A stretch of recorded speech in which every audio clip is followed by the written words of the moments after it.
Good morning, 10th standard students. It's good to be here once again for our second period this week. Yesterday we were doing Act 5, Scene 1, and we did up to line 45, where we saw Lorenzo and Jessica are in conversation with each other.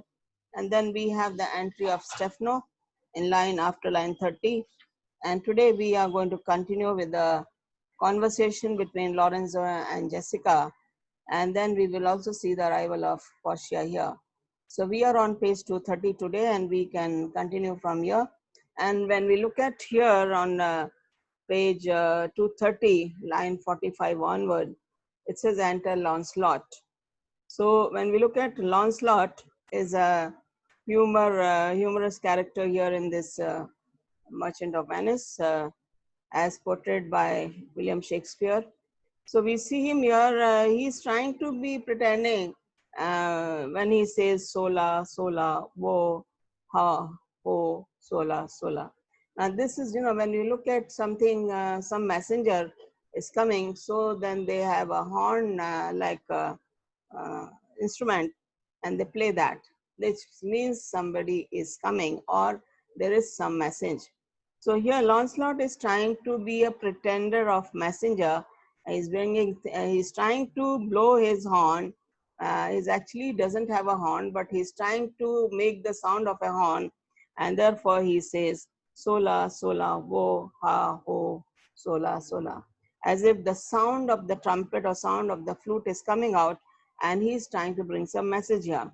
And Lorenzo is, he's a bit disturbed when he's talking to Jessica, and he says, "Who calls?" So when he looks at Lancelot coming in, who's calling? And because you are trying to bring the sound of a flute or the horn that you have, which tells somebody is coming. Sola, again he plays the horn. Did you see Master Lorenzo? Okay. So now he's trying to say, he's talking to Master Lorenzo, trying to create some humor here, because he's talking to Lorenzo, and then he says, "Did you see Master Lorenzo?" So then Master Lorenzo, sola, sola, and then he says, "Okay, Master Lorenzo," here again blows his horn, makes the sound of a horn, and then he says, "Lorenzo, leave hollowing, man here." Okay, "I'm here," man here is "I am here." Lorenzo says, "Stop blowing the horn. Stop pretending to be a messenger." So Lorenzo is not happy when the way Lancelot makes his entry here. Sola, where? And he said, "Where are you?" Again, create some humor here. Lorenzo says, "I'm here." Okay. Now, sometimes when we say, "Where are you?" and we see the person, and again we say, "Where are you?" and he says, "I'm here." So this is what is happening here. Lancelot, tell him there's a post. Post here is a messenger, or the message coming from my master. My master here refers to Bassanio. "With his horn full of good news, my master will be here." My master is, the main master is Bassanio, and he is trying to give a message here that he will be here before morning. Okay, that's the news Lancelot has brought for Lorenzo. Remember, Lorenzo has been assigned the task of taking care of Portia's house, and Portia assigns that job to him and tells him that we are going to pray and meditate in some monasteries for the better life of our married life. And so we will come before our husbands are coming here. Till then, you look after the house. So here Lorenzo is looking after the house, and then in the absence of Portia and Bassanio, he has a chance to talk to Jessica openly. So he is with Jessica here. "Sweet soul, let's in." Okay, sweet soul refers to Jessica, and that is his addressing his person whom he is very much in love. "Let's in," that means let's go in, and they expect their coming. And let's go in and then wait for them, the coming of Bassanio. And yet no matter, okay, doesn't matter. Okay, why should we go in? We don't need to go in. Okay, "My friend Stefano, signify I pray you." So now he tells Stefano, okay, now he is giving a task to Stefano and telling him, "Go in." And while Jessica and myself, we sit here outside under the moon. So he says, you go in, I pray you, means I request you to go in, and within the house your mistress is at hand. That means your mistress refers to Portia. She is very near to reach us, very near to our mansion. And so yeah, let's wait for her. And you tell the other attendants in the home that Portia is about to reach here before it is morning, and bring your music forth into the air. Now here he also tells him, okay, you go in, bring the music to welcome Portia after she has done her meditation and prayer in the monasteries. We'll welcome her first before we welcome Bassanio. So say, bring your music forth into the air so that we can blow it, play the music. How sweet the moonlight sleeps upon this bank.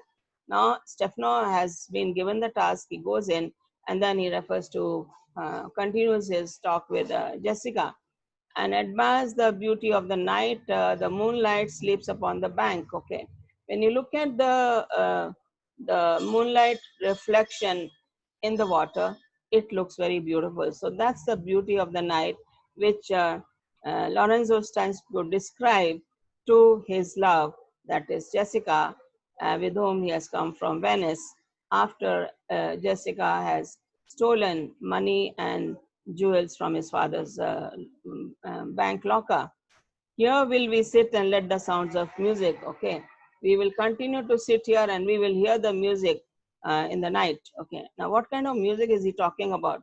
He's talking about the stars twinkling in the sky, and there is no other sound, and they can only feel the music, the heavenly music, which is going into their ears. Creep in our ears, okay? That is the sound, tinkling of the stars is going on, blinking, or the tinkling they call it, and that is for Lorenzo and Jessica, a heavenly music which is coming in the stillness and the night. Okay, no other sound is coming, and they both are the only one talking, admiring the beauty of nature and creation of God in the form of the sky with full moon and the stars twinkling. And that looks very awesome for them. Become the touches of sweet harmony. When they are looking at the stars and the moon and the light falling on the water, that becomes a sweet harmony, sweet music to their soul. Sit, Jessica, he tells her to sit for some more time. Look how the floor of heaven, that is the stars in the sky. Floor of heaven is thick inlaid with patinus. Patinus here is the stars of the bright gold. You know, they are golden color of stars twinkling in the heavenly space. There's not the smallest orb. Orb here means smallest tiny star. Okay, not even a tiny star has left giving its light. Even the tiniest of the star is also shining in the sky, which thou beholdest, which you are looking in the sky. Okay, beholdest here means to look, but in his motion like an angel sings. Okay, now these stars in their movement in the sky sings like an angel's. Okay, even though we cannot see the angels, even though we only have the imagination of the angels coming in the mind, and we draw that picture of angels with two wings and so on. So that is what the twinkling of the stars for them is, as if the angels are singing a musical song here for the presence of Jessica and Lorenzo. Still querying, okay? Referring to the young-eyed. Okay, young-eyed is bright-eyed. Okay, uh, still querying is still singing. Okay, young-eyed, and cherubims are the angels. Such harmony is an immortal soul. Okay, such kind of musical, the heavenly music can only be with the angels and no other person. Okay, that is, such harmony is in the immortal. Now, who is immortal? Angels. There are two words, mortal and immortal. Mortal means if we are living in the world, we have to die. Okay, we become mortal. We are in sin, we are making mistakes daily, we are not perfect, and naturally we have to die. But mortal, immortal is the angels and God, they're all immortal. They will never die. They were here before the creation of the world. They are there even after the creation of the world. They will be there even if the world ends. Okay. So therefore they are immortal souls. But once this muddy vesture of decay that grossly close it in, we cannot hear it. Okay, why we cannot hear? Okay, why? Because we are mortal, first of all, and our bodies, when we die, they turn to dust. Okay, decay. Now, decay here, muddy. When a person stops breathing, they say that they refer to him a body. Okay, uh, take the body there. Let keep the body there. It's getting late. Let's take the body for cremation. Let's take the body for funeral. Or they will not even mention the name of the person who has died. So this is what it says: vesture of decay. Okay, man, after he is no more breathing, he become a vesture of decay. He goes back to the mud from where he has come. And when you look at when you are burning cremation, you burn, it turns into dust. When we are burying, man turns to dust. So therefore, it says, man is what? Living in sin, he is mortal, and therefore, man being mortal, who has to die and get mixed with the dust of the earth, cannot hear the heavenly songs which the angels sing in the heaven. Okay. Come ho and wake Diana with a hymn. Okay, Diana is a goddess of music. Okay, here musicians are coming. So when we look at musicians are coming, with the sweetest touches, pierce your mistress' ear and draw her home with music. Okay, here again, Lorenzo again says, see, the musicians are coming. Um, that is, you remember when Bassanio was about to choose his casket, uh, Portia said, play the music. Remember? So that means she had a band of musicians. So the same musicians are entering here, and Lorenzo happens to call them a goddess of music. Call the Dinah with a hymn. Okay, a sweet music should come. With sweetest touches, pierce your mistress' ears. Okay, the music which is going to touch the heart and the ears of your mistress, that is Portia, that kind of music should come and draw her here is Portia, home with music. Let's welcome Portia with a beautiful music. And while the music is being played, she must enter the home. That is the instruction of Lorenzo given to the musicians, welcoming the lady of the house, Portia, and while the music is being played, she should enter her house. That's what they have in mind.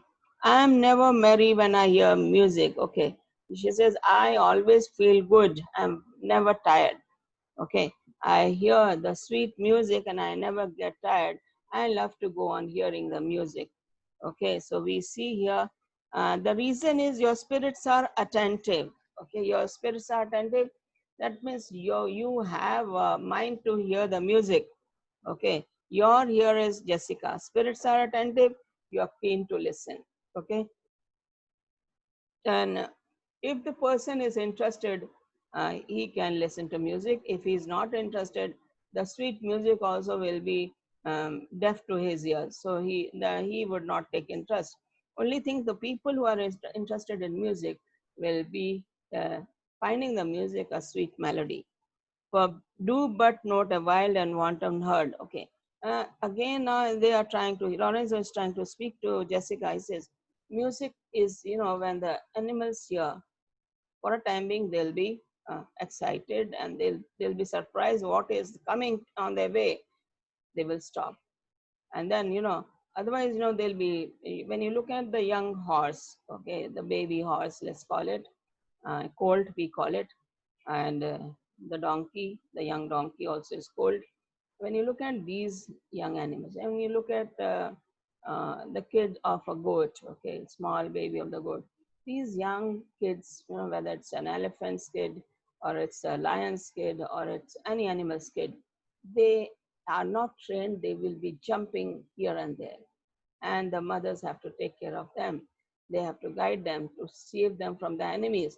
They have nowhere to go. They will start jumping, and for them it's coming out of the mother's womb, and then the only thing they want to do is run and run and run and jump. Okay, that's the excitement, the untrained kind of a colt. And when they are trained by the mothers, their mother horse or a mother goat, then they will not be jumping like they were jumping earlier. So that's the attitude of the young animals. That's the attitude of the young boys and girls.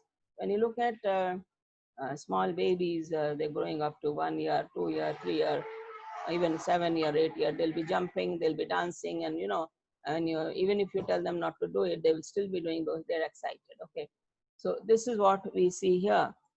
For to do but note a wild and wanton herd. Now, when you note a wild or wanton herd, herd is the animals, group of animals. Okay, they are naughty and mischievous like the children in our home. When we hear a lot of time, Madam, this boy is very mischievous. Madam, this girl is very mischievous. These are hyper children, and the parents say that, and they, the same way, the animals' children are also naughty and mischievous. Of race of youthful and unhandled colts. Okay, unhandled means untrained.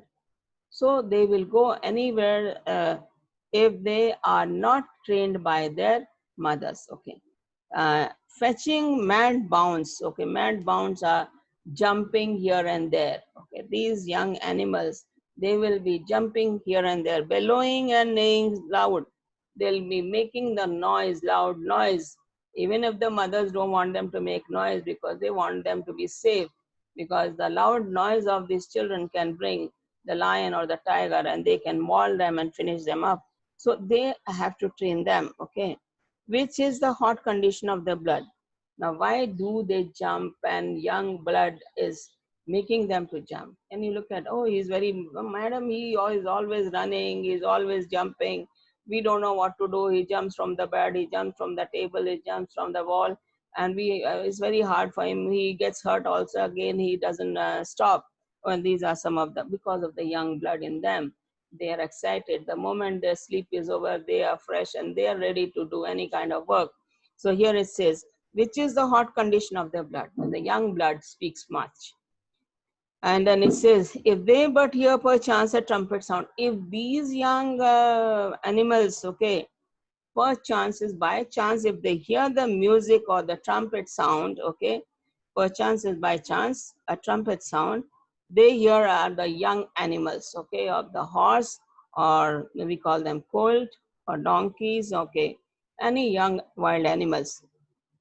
And when they hear the trumpet sound, if any ear of music touch their ears, if they hear any ear of music, any slight sound of the music coming into their ears, okay, there is animals' ears, you shall perceive them make a mutual stand.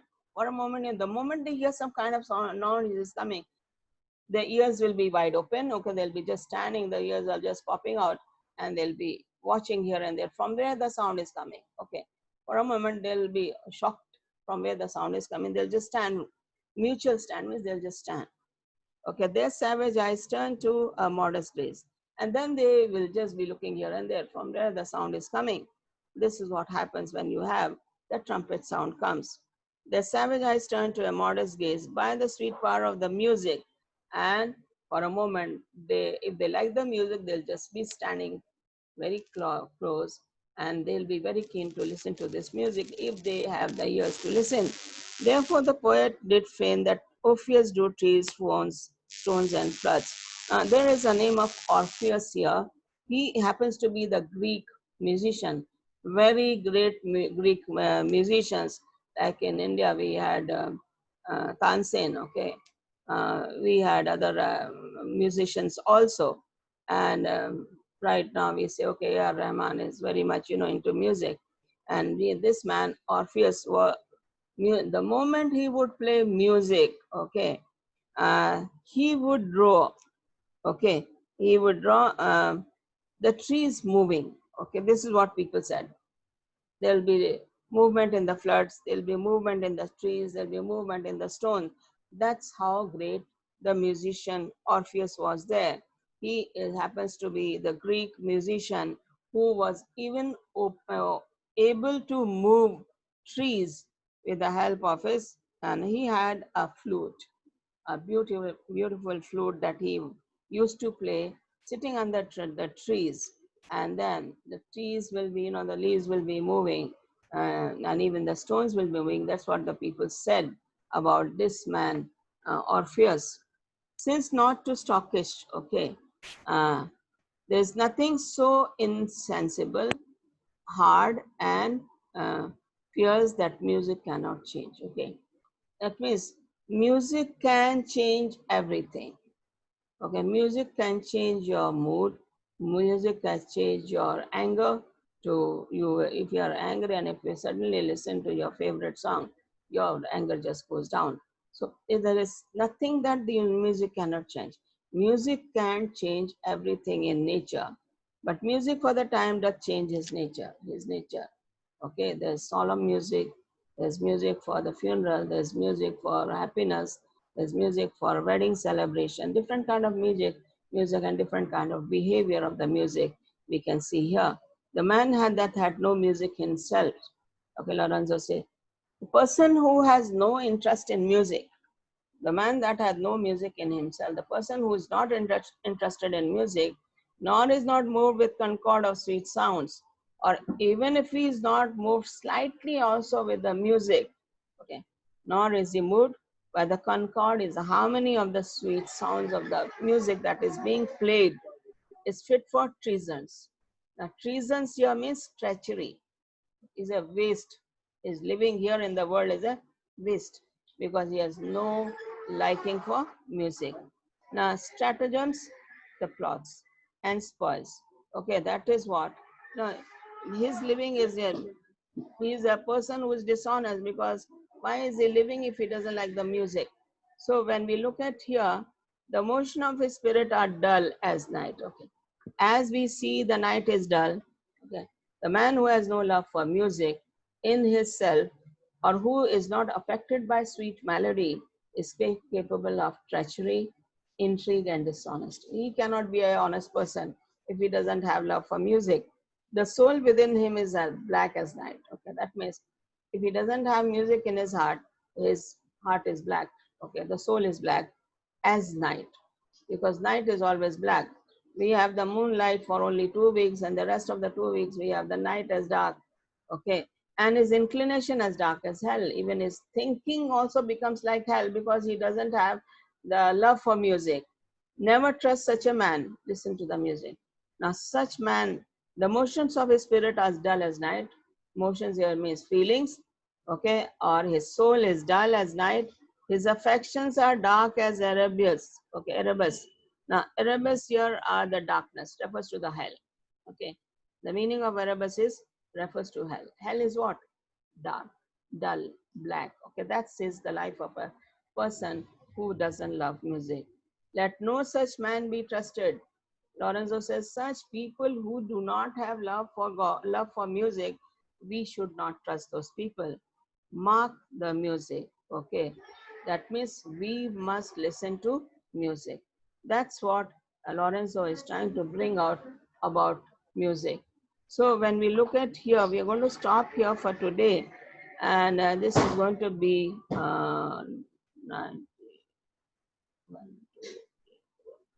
96 line. We are stopping, and we will continue here tomorrow. Enter Portia and Narissa. So mark your page here on 234, and this is where we are going to continue tomorrow. Let's go on with our workbook page. We did the first extract on this yesterday, page 162. Sorry, I think it's 161. Okay, Lorenzo is the speaker.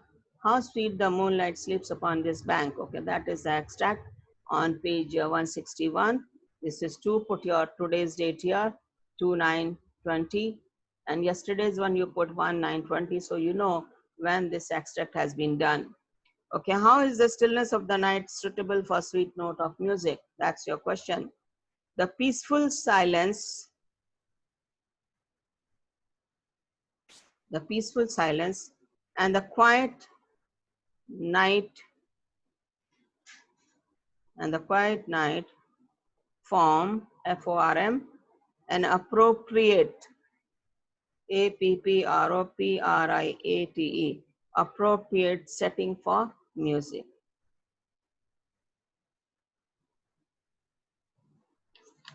Second question.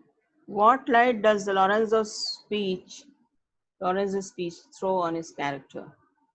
The speech of Lorenzo brings out the character of Lorenzo. The speech of Lorenzo brings out the character of Lorenzo as he admits, admires, ADMIRES, as he admires the beauty of nature,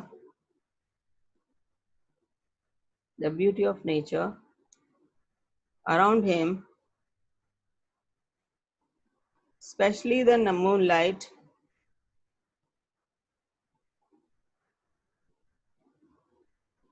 as he sits with Jessica.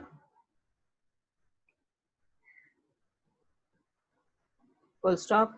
He loves nature. He loves nature and appreciates music. He loves nature and appreciates music. The third question. Look how the floor of heaven is thick inlaid with patinas of bright gold. The floor of heaven refers to the clusters of stars. The floor of heaven refers to the clusters of stars that shine from the sky,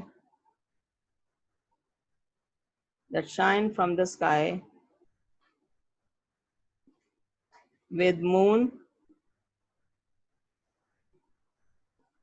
full stop. This produces silent music to the ears of Lorenzo. This produces silent music to the ears of Lorenzo. Question number 4. What does Lorenzo say about the stars? There is not a smallest of the star. There is not a smallest of the star which does not produce music to his ears. Music to his ears. This is compared to the music of the angel. This is compared to the music of the angel by Lorenzo. Question number 5. Comment on the significance of the last two lines. The last line also talks about the smallest star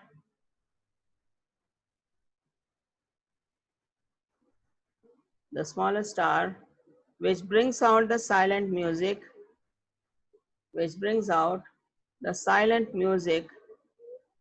to the ears of Lorenzo. He says, this is a heavenly music. This is a heavenly music produced by the angels. Full stop. A similar harmony, HARMONY, a similar harmony exists, EXIST, exist in our souls, which are mortal bodies are unable to hear. With that, you complete this extract today only. And I have seen yesterday only 14 or 15 of you have gone through the video that I put up yesterday. And today again I'm putting up my video. You need to listen and complete your workbook from the answers that I'm dictating here. Another thing, tomorrow you will have your Zoom meeting. I have given up the invitation to you on your class group, not on the app, the school app, but on your class group. It's going to be 10 o'clock. I will begin the class at exactly 10 o'clock. You sit with your English language notebook and pen. Okay, I'll be talking about prepositions, I'll be talking about verbs, I'll be talking about some more of the tenses that we need to be doing, and so that you will not make mistakes while writing out your sentences. Another thing you say, why I am cutting the marks. You have no right to ask me why I'm cutting the marks. You are never perfect in your writing. Even if I don't make any my changes or my comments, uh, then I think if you feel that I have to make comments on every mistake that you are making, then I think you will have to stay quiet. But then, we teachers are not dictated by the students. You are not supposed to instruct her why am I cutting your marks. You have no right to do it. I have every option because you are not perfect. Okay. Even though you may say everything is right, I will still not give you full marks, and you have no question to me. Even the board has no right to question a teacher when she gives the marks, because board knows the teacher knows the student very well. Okay, I know you very well, and I know your writing also, and I know I can cut marks on your writing. I can cut marks on your uh, if I start making corrections, you will not even get 18 out of 20. You will get somewhere land up in 10 or 11 out of 20. So make sure what the marks are given to you, you should be satisfied with those marks. Try and work hard. If you're getting 18, try and work hard next time. Okay, I should get at least 19. If madam is not going to give me 20, I should opt for 19, so I will get 19. Work hard. Don't say, where is my mistake? If I'm giving you 15, why am I giving you 15? Don't ask me. But say, next time I'm going to get 20 out of 20. So you will get somewhere 17 or 18. Okay. In writing, we never give full marks. Even in your essays, we never give full marks. And same thing applies to, somewhere you can get full marks, but not everything what you feel will be given your full marks. Okay. I hope I have made myself very clear to you. So mark it and do your assignments on daily basis. And next, I will give you the project. Very soon, I'll be giving you the project, and then I will be collecting once we begin the school. Uh, all the best to all of you. Tomorrow is your Zoom meeting at 10 o'clock. Please come at 10 o'clock. Don't come at 10:15 and 10:25, after which I finish my class also.